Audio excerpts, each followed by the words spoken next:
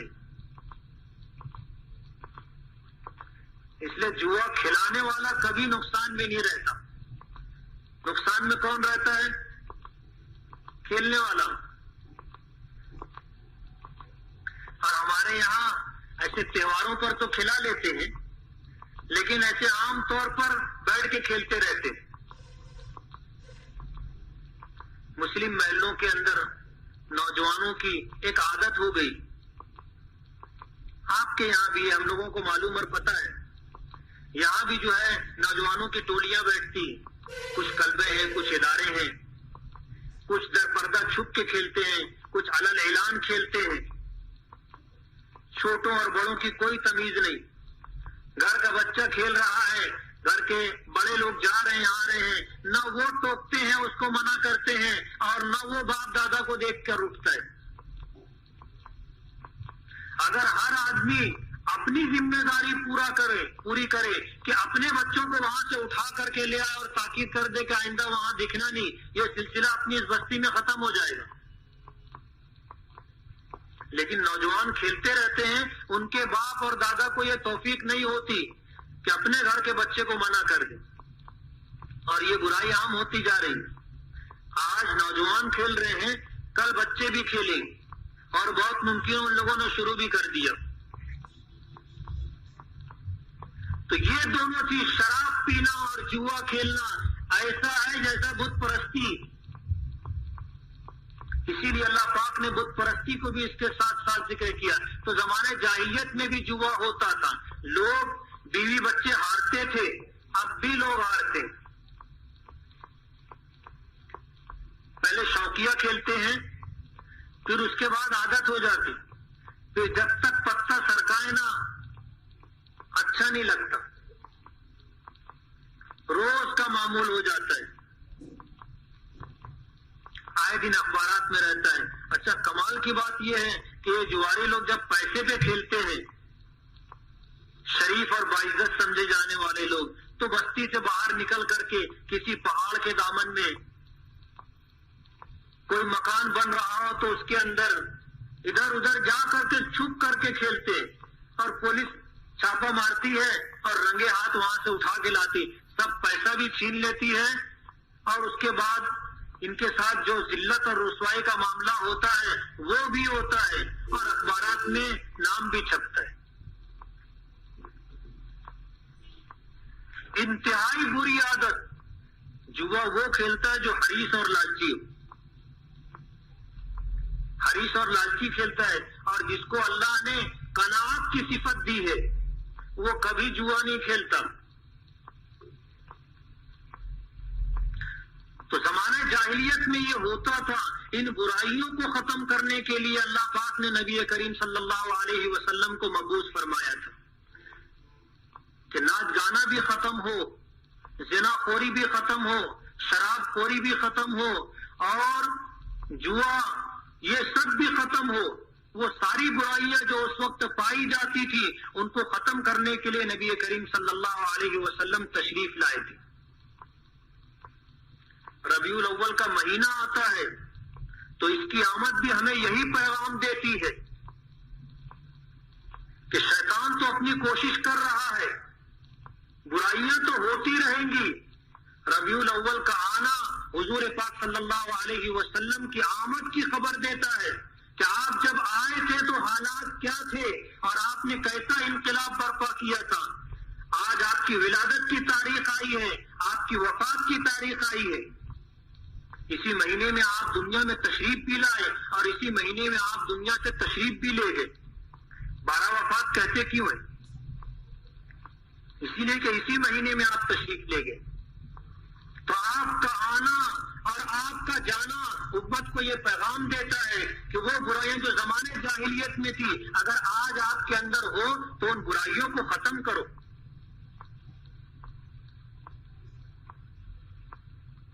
اس لیے جوا کھیلنا، شراب پینا بدترین گناہ ہے۔ شرابی کو دیکھ، ہمارے یہاں جو طلاق کی ایک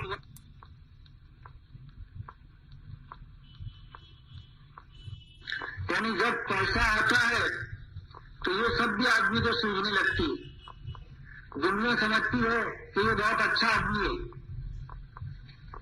لیکن یہ رات میں گھر میں پیتا ہے، اس کی بیوی کو پتا رہتا ہے، اس کے بچوں کو پتا رہتا ہے، لیکن عزت کی وجہ سے وہ خاموش رہتے ہیں کہ آج اگر یہ بات باہر نکلے گی تو لوگ ہم لوگوں کے متعلق کیا سوچیں گے.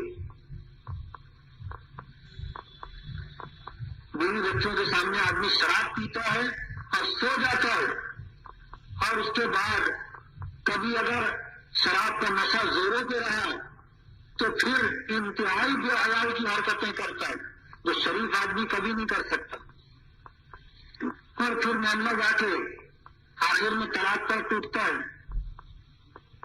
شراب پی لے گا، جھگڑا ہوگا، بیوی کو 25 طلاق دے گا.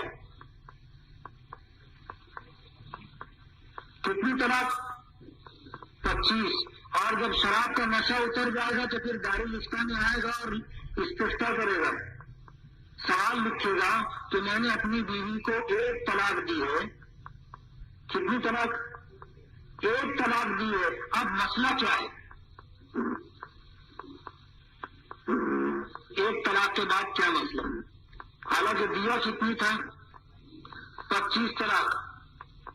اور بعض لوگ تو اس میں بھی چاوٹی کرتے ہیں، بولے جب میں طلاق دیا تھا تو ساتھ میں انشاءاللہ بھی بولا تھا.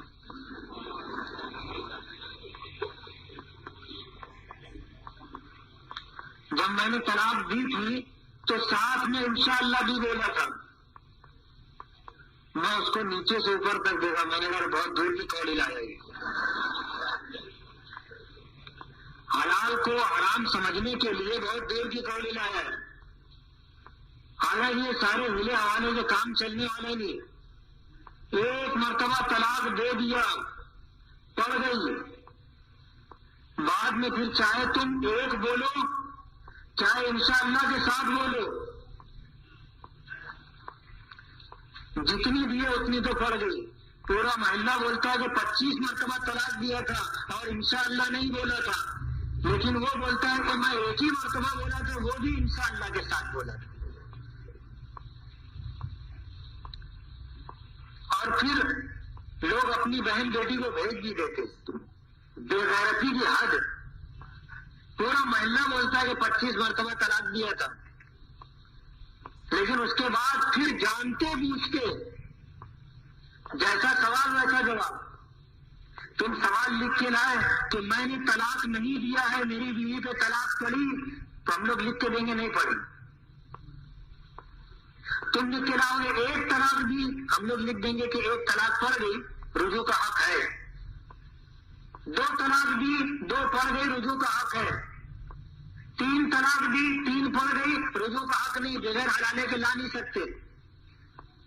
اب اگر 25 دے کر کے تم آگے لکھو گے کہ 1 طلاق، تب جو سوال اس سوال کے مطابق ہم لوگ جواب دیں گے. ہم لوگ سوال کے پابند ہیں. باقی جو حقیقت حال ہے وہ سردار لوگ اور محلے کے لوگ جانیں. شراب پی لیتا ہے آدمی تو پھر ایسا بھی کرتا ہے، اور جب اترتی ہے تو پھر سمجھ میں آتا ہے کہ کیا ہو گیا. پھر اس کے بعد ایسے ہیلے حوالے شروع ہوتے ہیں، ایڑا بنانے کا کام.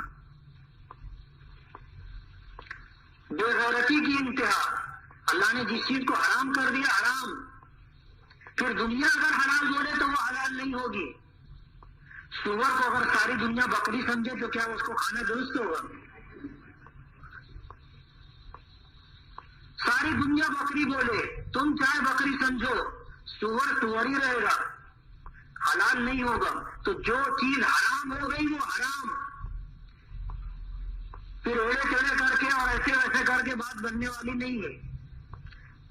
آج مسجد میں ایک آدمی مسئلہ پوچھنے کے لیے آیا کہ میں نے اپنی بیوی کو 3 طلاق دے دی ہے، اب کوئی رستہ؟ بولے سب رستہ تو بند کر کے آیا، سب رستہ تو بند کر کے آیا، اب کہاں سے رستہ بتائیں گے؟ بولے مفتی صاحب 4 بچے، اب ہمارا 40 بھی ہوتے تو راستہ نہیں ہے.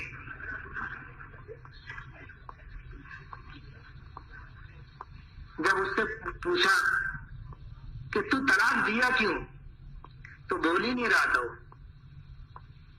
اس کے ساتھ مجھے تھا، بولے مفتی صاحب یہ پیتا ہے، پی کے آیا تھا، جھگڑا ہوا، طلاق دے دیا. اور اب اتری ہے تو مجھ کو لے کے آئے, بولے چلو مسئلہ پوچھیں گے. شراب, ماں اور بیوی کی تمیز اٹھ جاتی, اس سے بری بات کیا ہوگی؟ آدمی شراب پیتا ہے, ماں اور بیوی کی تمیز اٹھ جاتی ہے, اسی لیے اسے ام الخبائث کہا گیا کہ آدمی جب شراب پی لیتا ہے تو پھر کسی اچھے برے کی تمیز نہیں رہتے, سب ختم ہو جاتی.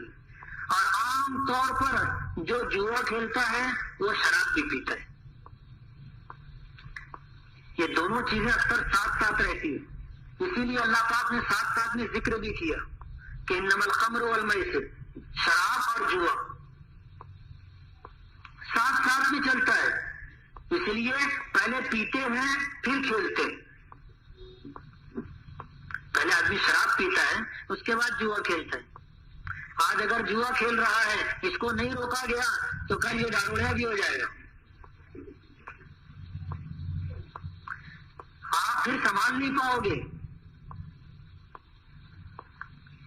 اور جو آدمی اس مصیبت میں پڑ جاتا ہے اس کی زندگی برباد ہو جاتی ہے. جو آدمی شراب پینے لگ جاتا ہے پھر شراب کا چھوڑنا اس کے لیے مسئلہ ہو جاتا ہے. چھوڑ دے تو دواخانے میں اس کو داخل کرنا پڑتا ہے, اس لیے کہ جب وہ چھوڑ دیتا ہے تو اس کے اعصاب اس کا ساتھ چھوڑ دیتے ہیں, پھر اس کے جسم میں کپکپی آ جاتی جیسے راشے کا. تو سب سے بڑی برائی حضور پاک صلی اللہ علیہ وسلم نے اور اللہ کی اس کتاب نے اس چیز کو اتنا برا قرار دیا. رجسن کہتے ہیں گندگی میں سب سے بڑی گندگی, جس سے انسان کی طبیعت گھن کرے, اس کو عربی زبان میں رجس سے کہا جاتا ہے. اور اس کے بعد اللہ پاک نے فرمایا کہ من عمل الشیطان, یہ شیطانی کام ہے. انما يريد الشيطان ان يوقع بينكم العداوة والبغضاء في الخمر والميسر ويصدكم عن ذكر الله وعن الصلاة فهل انتم منتهون. کہ جب آدمی شراب پیتا ہے یا جوا کھیلتا ہے تو شراب پینے سے اور جوا کھیلنے سے شیطان ان کے درمیان عداوت اور بغض ڈال دیتا ہے. جو لوگ شراب پینے کے ساتھی ہوتے ہیں وہ ایک دوسرے کے دشمن بھی ہوتے ہیں. جو لوگ جوا کھیلنے کے ساتھی ہوتے ہیں وہ ایک دوسرے کے دشمن بھی ہوتے ہیں. کھیلنے والے بیٹھے ہوں گے تو ان کو پتا ہوگا. آدمی جوا کھیلتا ہے, ساتھی کے ساتھ کھیلا, ایک ہارے گا ایک جیتے گا, برابر کہ دونوں جیت جائیں گے. جو ہارتا ہے وہ سوچتا ہے کہ اپنا تو گیا, اور جو جیتا ہے اس کی طرف سے ہارنے والے کے دل میں بغض آ جاتا, عداوت کا بیج پڑ جاتا ہے. شرابی جب شراب پیتا ہے تو پہلے جب دونوں بیٹھ کے پیتے ہیں تو وہ دونوں گلاس ایسے ایک دوسرے کے گلاس سے ٹکراتے ہیں, اتنی محبت ہوتی ہے. اور پی لیتے ہیں پھر ایک دوسرے کو ماں بہن کی گالی دینا شروع کر دیتے ہیں. شراب پینے سے شیطان اور جوا کھیلنے سے شیطان لوگوں کے درمیان بغض اور عداوت ڈال دیتا ہے. انما یرید الشیطان ان یوقع بینکم العداوۃ, دشمنی والبغضاء, نفرت ڈال دیتا ہے. ویصدکم عن ذکر اللہ, اور پھر شراب اور جوے کے مرتکبین یہ چیزیں, ان چیزوں کے ارتکاب کی وجہ سے شیطان ان کو اللہ کی یاد سے روک دیتا ہے, اللہ کی یاد سے روک دیتا ہے. وعن الصلاۃ, نماز سے روک دیتا ہے. ایک پنچایت میں جانا ہوا, بہت ساری شکایتوں کے ساتھ ایک شکایت یہ بھی تھی, بولے یہ نمک ترکاری لانے کے لیے گھر سے نکلے تھے عصر کے وقت, تو دوسرے دن 10 بجے طلب میں سے ان کو اٹھا کے لایا گیا. پی لیا تھا, رات بھر جوا کھیلا, پی لیا تھا, پھر طلب کے اندر سوتا پڑا تھا اندھا. گھر سے پیسہ لے کے نکلا ترکاری کے لیے, آیا پی بھی لیا, اور جو کچھ بچا تھا وہ ہار بھی گیا. پھر گھر جانے کا تو منہ نہیں تھا. بیوی اور بچے رات میں کھانے کا انتظار ہی کرتے رہے. تو اکثر جواری ایسے ہی ہوتے ہیں.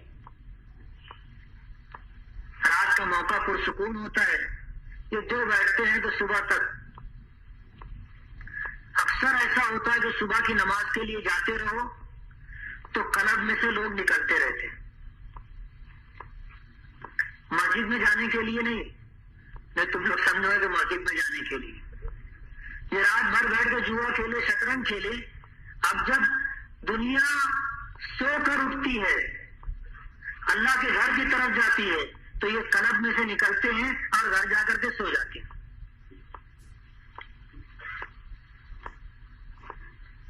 اسلام اس کی اجازت نہیں دیتا، اور یہ چیز مسلمان کی شان کے خلاف. اسلام تو یہ تعلیم دیتا ہے کہ برائیوں کو ہٹاؤ، دور کرو. کنتم خیر امت اخرجت للناس، ساری انسانیت کے نفع کے لیے، راحت کے لیے اللہ نے آپ کو پیدا کیا، مصیبت کے لیے نہیں کہ تم دوسروں کے لیے مصیبت بن جاؤ. تم کو لوگوں کی راحت کے لیے اللہ نے پیدا کیا. تأمرون بالمعروف، تم لوگوں کو بھلی باتوں کا حکم دو اور بری باتوں سے روکو. آج ہمارے معاشرے کے ہر فرد کی یہ ذمہ داری ہے. اللہ کے نبی صلی اللہ علیہ وسلم نے فرمایا من رآ منکم منکرا فلیغیرہ بیدہ، کہ تم میں سے کوئی شخص اگر برائی کو ہوتا ہوا دیکھے تو اپنے ہاتھ سے روک دے. یہ ایمان کا کامل ترین درجہ ہے کہ آدمی برائی کو دیکھے تو اپنے ہاتھ سے روک دے. اور یہ جوئے کی ابتدا کہاں سے ہوتی معلوم ہے؟ کانچولی سے. بچے پہلے کانچولی کھیلتے ہیں، پھر نکا پورا کھیلتے ہیں.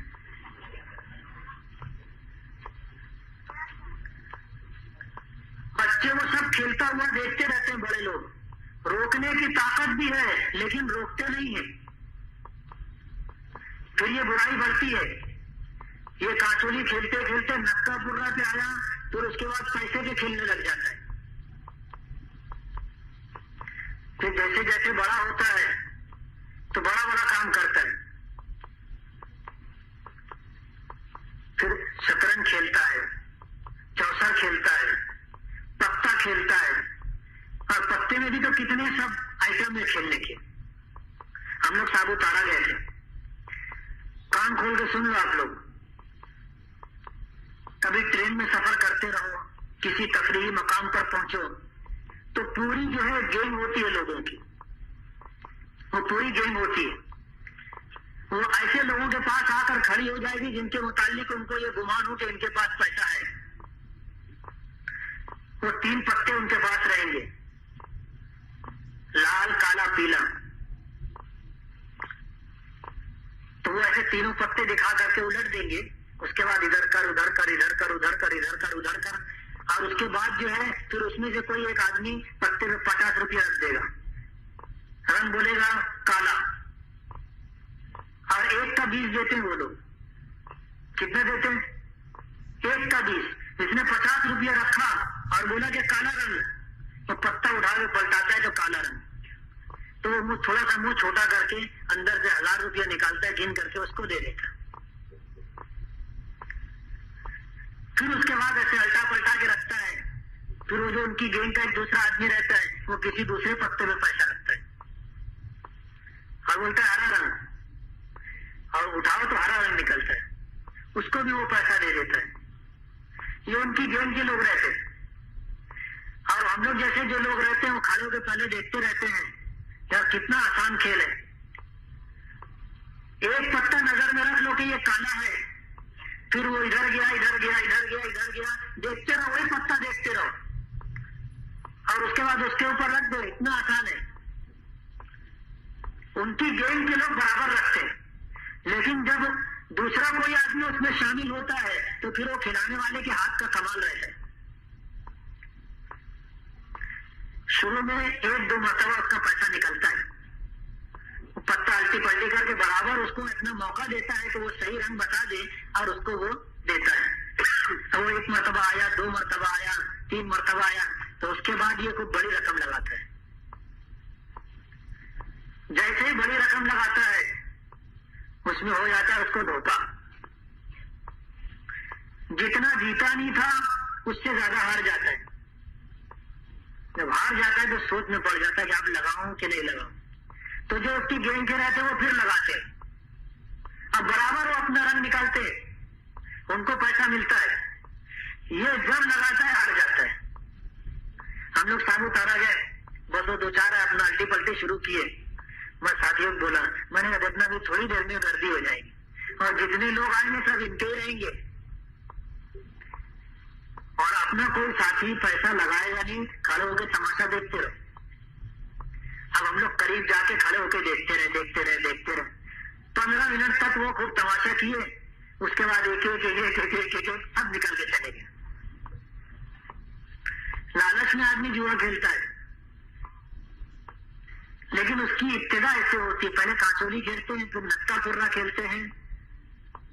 نکا پورا میں پہلے کانچولی ہارتے جیتتے ہیں, پھر اس کے ساتھ ساتھ بچے پیسہ بھی 5 پیسہ 10 پیسہ بھی اس کے اندر لیتے ہیں.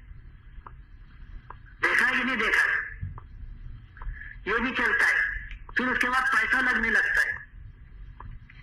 یہ پہلا قدم ہوتا ہے, اسی وقت تو ٹوک دینا چاہیے. ابھی ٹہنی نرم ہے, ابھی جدھر موڑ دو گے مڑ جائے گی. جب یہ اپنی عادت میں پکا ہو جائے گا تو تم اس کو اگر محلے میں نہیں کھیلنے دو گے تو دوسرے محلے کی کلب میں جا کے کھیلے گا. اور بڑا کام اگر کرنا ہوگا تو گاؤں کے باہر جا کے کھیلے گا. آج معاشرے کے اندر جتنی برائیاں ہیں پہلے بھی تھی, آج تھوڑی سی شکلیں بدل گئی ہیں, لیکن وہی سارے کام ہیں. حضور پاک صلی اللہ علیہ وسلم انہی ساری برائیوں کو ختم کرنے کے لیے آپ تشریف لائے تھے. جوا کھیلنے والا جوا کھیلتا ہے, اس کے گھر کے لوگ بڑی تنگ دستی میں رہتے ہیں. مزدور پیشہ اگر شخص ہو تو ہفتے بھر محنت کر کے کماتا ہے, اور اگر پہاڑ لے کر کے گھر جانے سے پہلے جوا کھیلنے بیٹھ گیا تو سب ہار کر کے گھر جاتا ہے. اور جوا کھلانے والے ہمارے شہر میں کیا کرتے معلوم؟ آدمی اگر آیا 200 روپیہ ہارا, اور یہی 200 روپیہ اس کے ہفتے بھر کی کمائی تھی, تو ہارنے کے بعد اس کی آنکھ میں آنسو آ جاتے ہیں. تو وہ کھلانے والا کیا بولتا ہے معلوم ہے کیا ہوا؟ بولے سب ہار گیا, اب گھر کیا لے کے جاؤں گا. بولے لے 50 روپیہ لے, کیا لے جانا ہے, گھر لے کے جانا. یہ 50 روپیہ اس کو دوبارہ آنے کی دعوت رہتی ہے, دوبارہ آنے کی دعوت رہتی ہے اس کے لیے. اور وہ سوچتا ہے کہ یار کتنا اچھا آدمی ہے, میں 200 روپیہ ہار گیا تھا لیکن یہ آدمی مجھ کو 50 روپیہ دیا, ایسے مصیبت کے وقت میں اس نے میری مدد کی. حالانکہ وہ گدھے کو معلوم نہیں کہ یہ دوبارہ آنے کے لیے چارہ ڈالا گیا ہے کہ اب ہفتے بھر کمانا اور جمعہ کو پھر سب پیسہ لے کے آ جانا. گھر والے بھی, جواری کے گھر والے پریشان رہتے ہیں, لکھپتی کروڑ پتی ہو تو بھی اس کے گھر والے حیران رہتے ہیں. اس لیے کائنات کے اندر جو 2 بنیادی نعمتیں اللہ نے دی ہیں, اساسی نعمتیں, ایک تو قرآن اور ایک نبی کریم صلی اللہ علیہ وسلم کی ذات گرامی. ہم لوگ تو عاشق رسول ہیں, سب کے دل کی آواز ہے, ہم لوگ عاشق رسول ہیں, لیکن صرف وہ زبانی طور پر. ہم کو حضور پاک صلی اللہ علیہ وسلم سے کوئی نسبت نہیں, اخلاق کے اعتبار سے نسبت نہیں, اعمال کے اعتبار سے نسبت نہیں, معاشرت کے اعتبار سے نسبت نہیں, معیشت کے اعتبار سے نسبت نہیں. زندگی کا جو شعبہ بھی آپ لے لیں, حضور پاک صلی اللہ علیہ وسلم سے تعلق ہونے کے باوجود, ہم تعلق کا اظہار کرنے کے باوجود ہمیں عملی طور پر کوئی نسبت نہیں ہے. تھوڑی بہت نماز پڑھ لیتے ہیں, رمضان کا روزہ رکھ لیتے ہیں, کم زیادہ کر کے زکات دے دیتے ہیں, ڈنڈے مار کے حج کر لیتے ہیں, لیکن جو کام زندگی کے اور شعبوں سے تعلق رکھتا ہے, ہماری زندگی اس سے خالی ہے.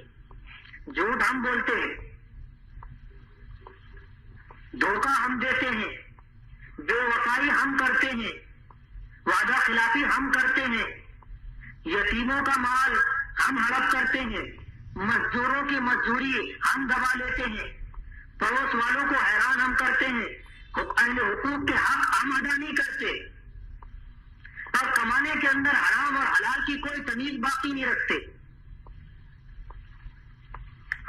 یہ ہوتا ہے کہ ہم عاشق رسول ہیں.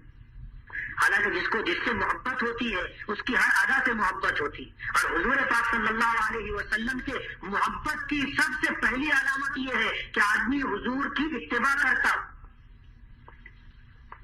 حضور کی اتباع کرتا ہو. اور جس کو حضور پاک صلی اللہ علیہ وسلم سے محبت ہوگی وہ اتباع کرے گا. اور پھر دوسرے نمبر پر آپ سے محبت اور تعلق کی علامت یہ ہے کہ آپ کا کثرت سے ذکر کرتا ہو، درود پاک کثرت سے پڑھتا ہو. درود پاک کثرت سے پڑھتا ہو. صرف انگوٹھا چوم لینے سے کام چلنے والا نہیں ہے کہ جب آپ کا نام مبارک آیا آدمی درود شریف نہیں پڑھتا، درود شریف نہیں پڑھتا. آپ دیکھ لو جو لوگ ایسا کرتے ہیں وہ درود شریف نہیں پڑھتے. اللہ ماشاء اللہ کچھ لوگ ایسے بھی ہوں گے جو پڑھتے ہوں گے، لیکن اکثریت ایسی ہے کہ وہ اتنا کر لینے کو یہ سمجھتی ہے کہ بس ہو گیا کام. جبکہ حضور پاک صلی اللہ علیہ وسلم کا ذکر مبارک اگر آئے اور آپ کا نام نامی اگر سنا جائے تو درود پڑھنا ضروری ہو جاتا ہے. ایک زمانہ تھا جب کبھی درود شریف کسی کو نہیں آتا تھا تو کسی نے بتا دیا ہوا کہ ایسے کر لیا کرو. اب ایسا ہے کہ جس کو درود آتا ہے وہ بھی ایسے کرتا ہے. حالانکہ درود پاک پڑھنا چاہیے. اور من احب شیئا اکثر ذکر ہو، جس کو جس چیز سے محبت ہوتی ہے کثرت سے اس کا تذکرہ کرتا ہے. حضور پاک صلی اللہ علیہ وسلم سے محبت ہے تو زبان پر درود پاک ہونا چاہیے. تیسری چیز آپ کی محبت کی علامت یہ ہے کہ جس کو آدمی کے دل میں آپ کی عظمت ہو، آپ کی عظمت ہو. اور چوتھی علامت یہ ہے کہ آپ کی مدد ہو، یعنی آپ کے دین کی نصرت ہو. جو دین آپ لے کر کے آئے ہیں اس دین پر آدمی خود بھی عمل کرے اور اس کی مدد بھی کرے، یعنی اس دین کو اور نبی کریم صلی اللہ علیہ وسلم کے اس پیغام اور سنت کو عام کرنے کی، دوسروں تک پہنچانے کی کوشش بھی کرے. اس میں جتنا اس سے ہو سکتا ہو تعاون کرے. اور پانچویں چیز کہ آپ سے نسبت رکھنے والے لوگوں سے محبت کرتا ہوں، جیسے اہل بیت ہیں، سادات ہیں، آپ کے خاندان سے جو تعلق رکھتے ہیں ان سے آدمی محبت رکھے. اور چھٹی علامت یہ ہے کہ آپ کے دین سے جس کو نسبت ہو، جیسے اللہ والے ہو، علماء ہو، ائمہ ہو، مؤذنین ہو، ان لوگوں سے آدمی کو محبت ہو. تو حضور پاک صلی اللہ علیہ وسلم سے محبت کی جو علامتیں ذکر کی جاتی ہیں اس میں سب سے پہلی چیز آپ کا اتباع، اور دوسری چیز درود پاک کی کثرت، اور تیسری چیز آپ کے دین کی مدد اور نصرت، چوتھی چیز آپ کی عظمت، اور پانچویں چیز آپ کے خاندان اور اہل بیت سے تعلق اور محبت، اور چھٹی چیز آپ سے نسبت رکھنے والے آپ کی امت کے دوسرے افراد سے تعلق اور محبت ہو. تو یہ آپ سے محبت کی دلیل ہے. آپ اس معیار پر اپنے آپ کو کھڑا کر کے دیکھ لو کہ ہم نے ان 6 باتوں میں سے کتنی باتیں پائی جاتی. ہم حضور کا اتباع بھی نہیں کرتے، درود پاک پڑھنے کی عادت نہیں ہے. آپ کی واقعی عظمت بہت کم لوگوں کو نصیب ہے. آپ کے دین کی مدد گنے چنے لوگ کرتے ہیں. اہل بیت سے سچی محبت اور تعلق کم لوگ رکھتے ہیں. اور آخری چیز تو ایسی ہے، علماء ہو، ائمہ ہو، مؤذنین ہو. کسنمی فرصت کے بھیا کیستی، کسنمی فرصت کے بھیا کون ہو، ایک ہو یا 1.5 ہو یا کون ہو، علماء، ائمہ اور مؤذنین معاشرے کے سب سے حقیر ترین سمجھے جانے والے لوگ ہیں، سب سے حقیر. انتہائی ذلیل پیشہ جو آج سمجھا جاتا ہے وہ مؤذن کا. وہ بیچارہ اذان بھی دیتا ہے، متری بھی صاف کرتا ہے. آپ کی مسجد میں ایسا ہوتا ہے کہ نہیں ہوتا ہے؟ ارے بولو نا. ایک طرف وہ اذان کی آواز اللہ کی کبریائی کا اعلان کرتا ہے، توحید اور رسالت کا اعلان کرتا ہے، لوگوں کو خیر اور نماز کی طرف بلاتا ہے. دوسری طرف وہی مؤذن متری کی صاف کرتا ہے کہ ہماری مسجد کے ذمہ داران اس کام کے لیے دوسرا آدمی نہیں رکھ سکتے، اور اتنا کم مشاہرہ ان کو دیا جاتا ہے مؤذن کو اور امام کو کہ اس کا گزارا نہیں ہو سکتا. اور یہ ایمانداری کی بات ہے. مسجد کے مؤذن اور امام کی تنخواہ کتنی ہوتی معلوم؟ ان میں جو اکثر ایسے ہوں گے ان کو معلوم نہیں ہوگا، اس لیے میں بتاتا ہوں. مؤذن کو 200 روپیہ ہفتے کا دیتے ہیں، 250 روپیہ دیتے ہیں، 230 240 دیتے ہیں، اور بہت احسان کیا تو 250 روپیہ دیتے ہیں. 250 روپئے میں کس کا گھر چلتا ہے؟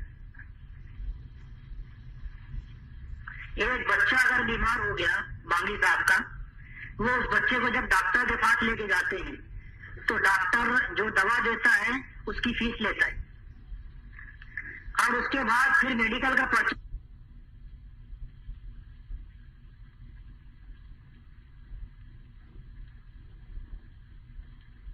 لانا ہے، دال لانا ہے، چاول لانا ہے، تیل لانا ہے، نمک مرچ لانا ہے. بتاؤ 200 میں کیا ہوگا؟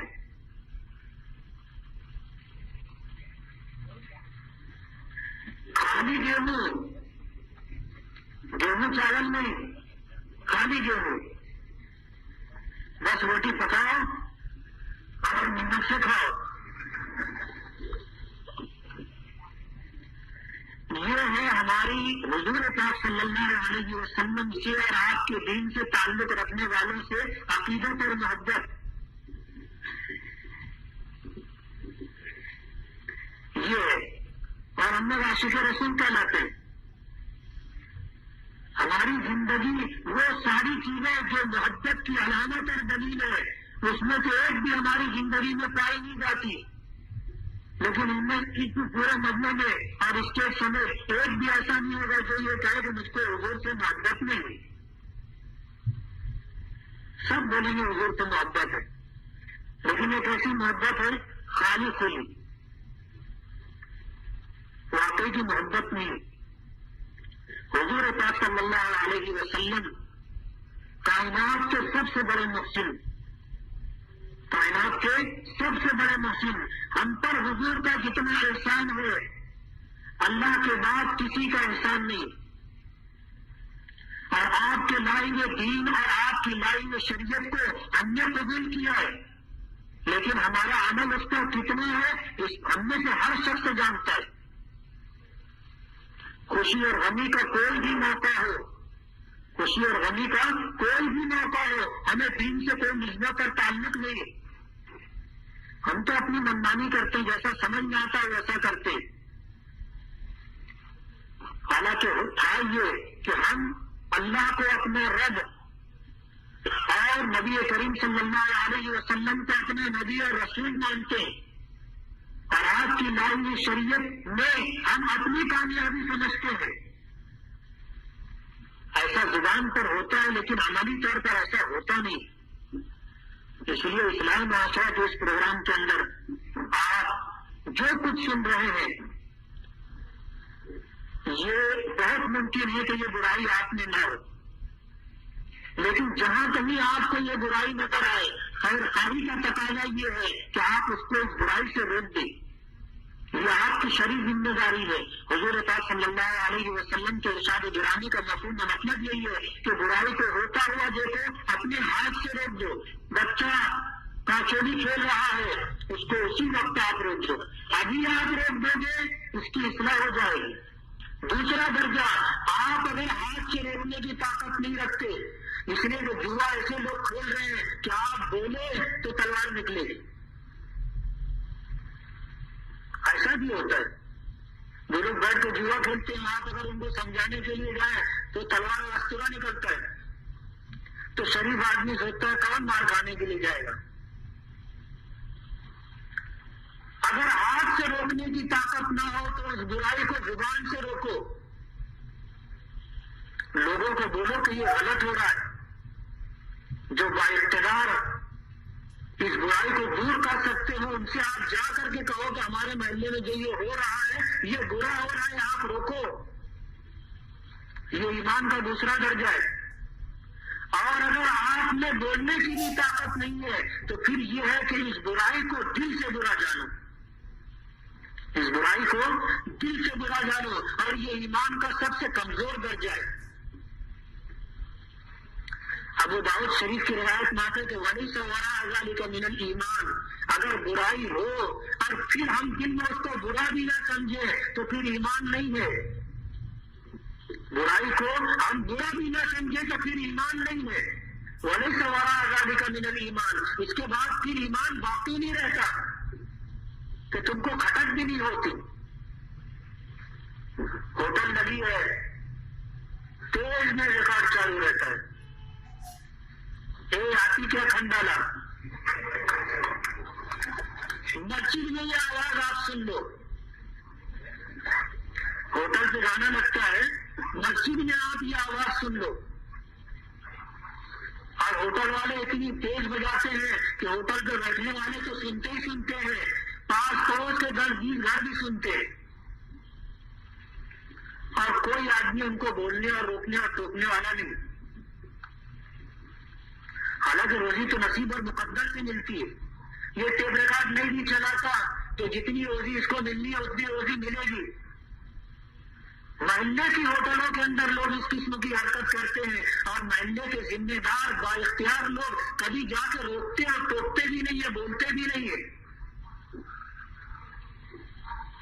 پھر ایک دن وہ آتا ہے تو یہ سر پہ ہاتھ رکھ کے روکتے،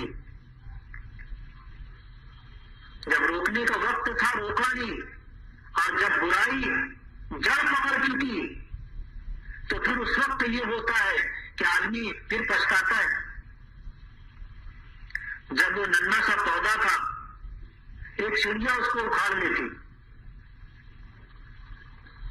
لیکن جب یہی پودا تناور درخت ہو گیا، اس کی جڑیں مضبوط ہو گئی، پھر پورا محلہ مل کے ہلا کے اکھاڑ نہیں پاتا درخت کو۔ اس لیے برائی کو پہلے درجے میں روکو۔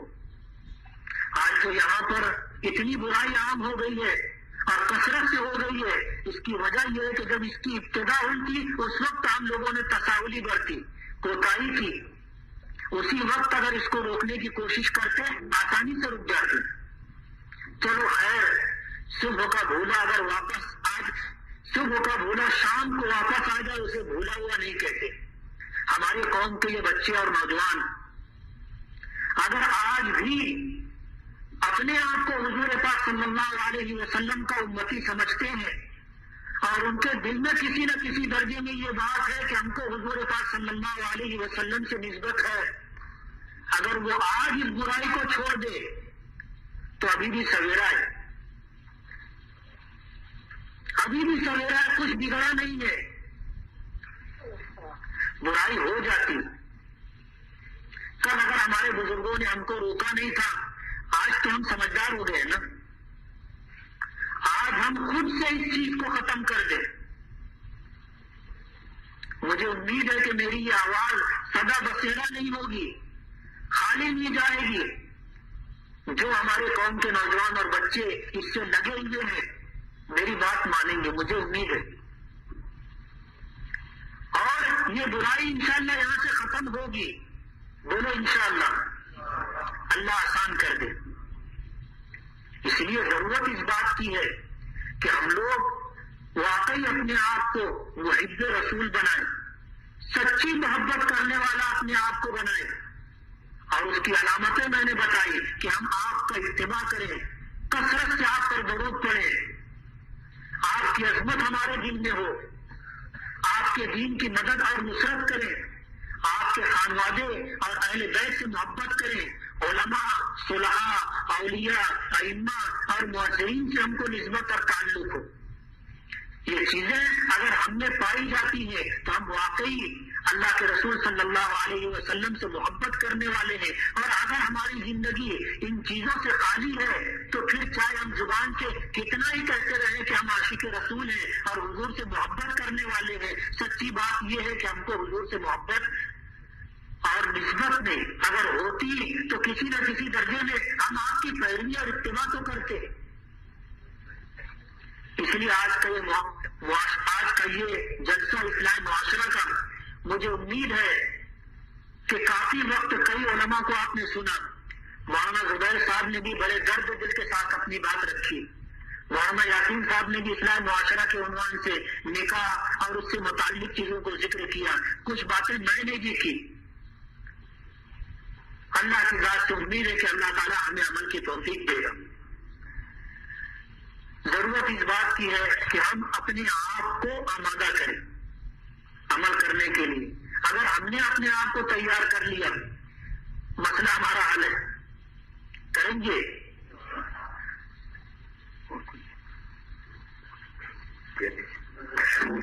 بسم اللہ الرحمن الرحیم. الحمد للہ رب العالمین. اللهم صل وسلم وبارک علی سیدنا محمد وعلی آل محمد كما صليت على إبراهيم وعلى آل إبراهيم إنك حميد مجيد.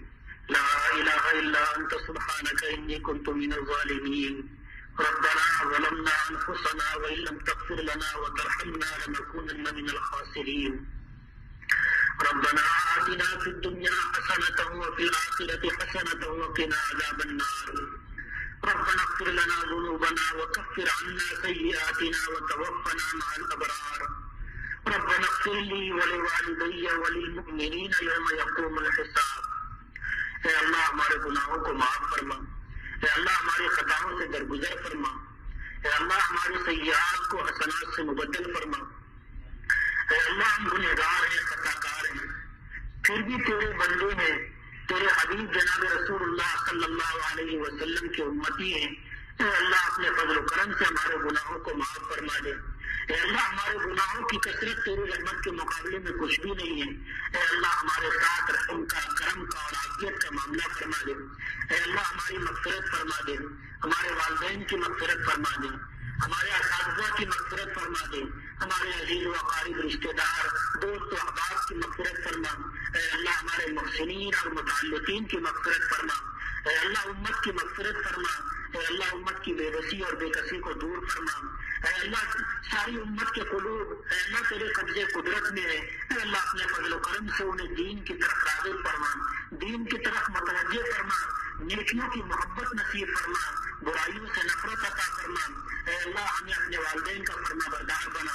اے اللہ ہمیں اپنے والدین کا فرما بردار بنا. دینی تقاضوں کو پورا کرنے کی توفیق عطا فرما. اپنے حبیب جناب محمد رسول اللہ صلی اللہ علیہ وسلم کی سنتوں سے محبت عطا فرما. آپ سے محبت عطا فرما. اپنی محبت نصیب فرما. خیر کے کاموں کے کرنے کی توفیق عطا فرما. اے اللہ ہم جو بیمار ہوں انہیں شفا نصیب فرما. جو پریشان حال ہوں ان کی پریشانیوں کو دور فرما. اے اللہ جو دنیا سے جا چکے ان کی مغفرت فرما. عذاب قبر سے ان کی حفاظت فرما. اے اللہ آنے والے مستقبل میں اے اللہ ہماری نسلوں کی حفاظت فرما. ان میں دین کے داعی اور علم بردار پیدا کرنا. دین کے سچے اور دین سے سچے تعلق رکھنے والے افراد مہیا فرما. اے اللہ اپنے فضل و کرم سے خیر کے پھیلنے اور پھلنے اور پھولنے کی شکلیں اور صورتیں پیدا فرما. اے اللہ ہمیں برائیوں سے نفرت عطا فرما.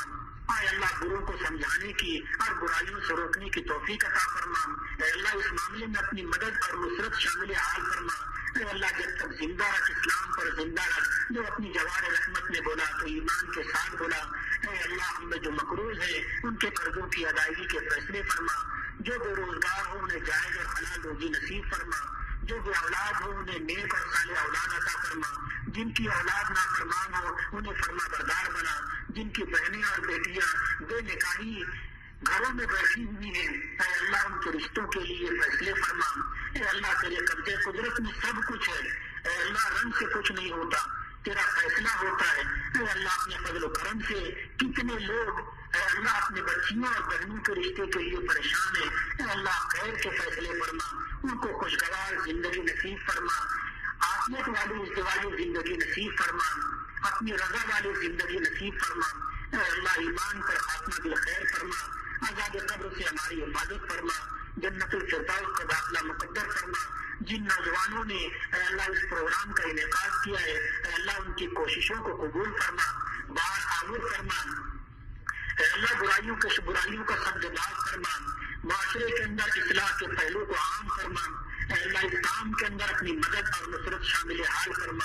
ربنا تقبل منا انك انت السميع العليم وتب علينا انك انت التواب الرحيم۔ ان الله وملائكته يصلون على النبي يا ايها الذين امنوا صلوا عليه وسلموا تسليما۔ اللهم صل وسلم وبارك على سيدنا محمد وعلى ال محمد كما صليت وباركت على ابراهيم وعلى ال ابراهيم انك حميد مجيد۔